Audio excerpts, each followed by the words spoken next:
இப்போ வந்துங்க நம்ம கோன் தோசை சுட்டுருக்குறேன். காட்டுறக்காக வேண்டி டம்ளருக்குள்ளே வச்சுருக்கிறேன்.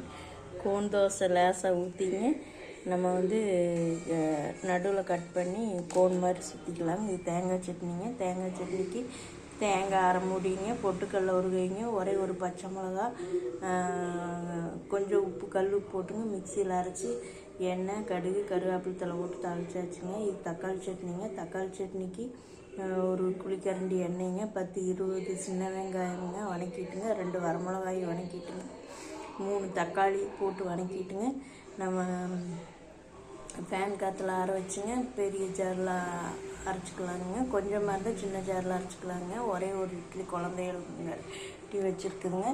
இப்போ வந்து ஒரே ஒரு தோசை ஊற்றி காட்டுறேன். இப்போ வந்து கல்லுக்கு நான் எண்ணெயெல்லாம் ஊற்றலைங்க. எண்ணெய் ஊற்றாம தான் தோசை ஊற்றுறேன்.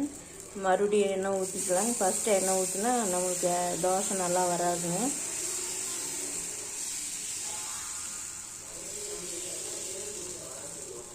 இந்த மாதிரி நம்ம எவ்வளோ வேணாலும் ரவுண்டாக ஊற்றிக்கலாங்க.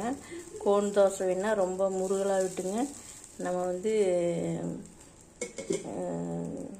செய்வோங்க. இப்போ வந்து ஓரத்தில் எண்ணெய் ஊற்றிட்டுங்க, இப்படி லேசாக சுட்டாக ஊற்றினா போதுங்க.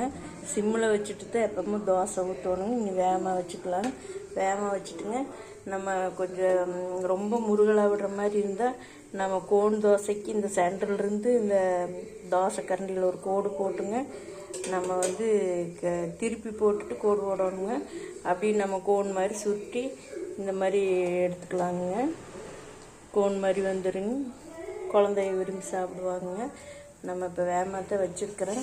நம்ம தோசை திருப்பி போடும்போது சிம்மில் வச்சுக்கலாங்க. நல்லா வேகமாகவே ஸ்டவ் வச்சுருக்குதுங்க. நம்ம கொஞ்சம் ஊத்தாப்பு மாதிரி வேணுன்னா அதுக்கு தகுந்த மாதிரி மாவு அதிகமாக ஊற்றிக்கலாங்க. எண்ணெய் நம்மளுக்கு எவ்வளோ தேவையோ அந்தளவுக்கு ஊற்றிக்கலாங்க. வெறும் அரைக்கல்லாம் இருக்கக்கூடாதுங்க. கொஞ்சம் எண்ணெய் ஊற்றிட்டு டிஷ்யூவில் தொடச்சிக்கணுங்க. அப்போ தான் நம்மளுக்கு கல்லில் ஒட்டாமல் வருங்க. இப்போ வந்து கொஞ்சம் வெந்துருச்சுங்க. இப்போ சிம்மில் வச்சுட்டேங்க. சிம்மில் வச்சுட்டுங்க நம்ம வந்து தோசை ஈஸியாக எடுத்துக்கலாங்க.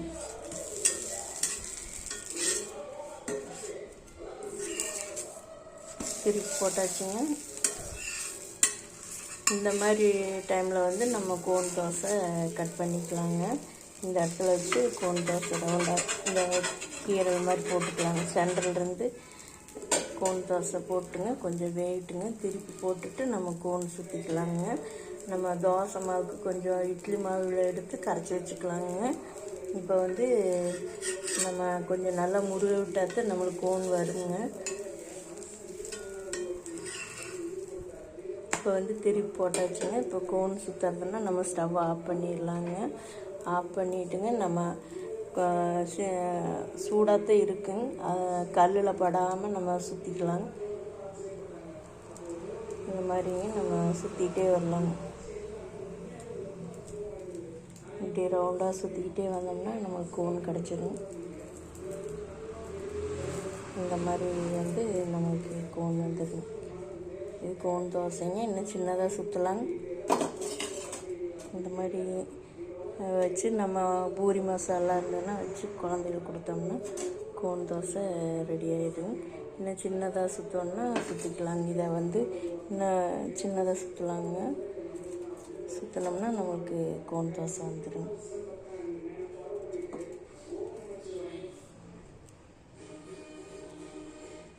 இந்த மாதிரிங்க கோன் தோசை.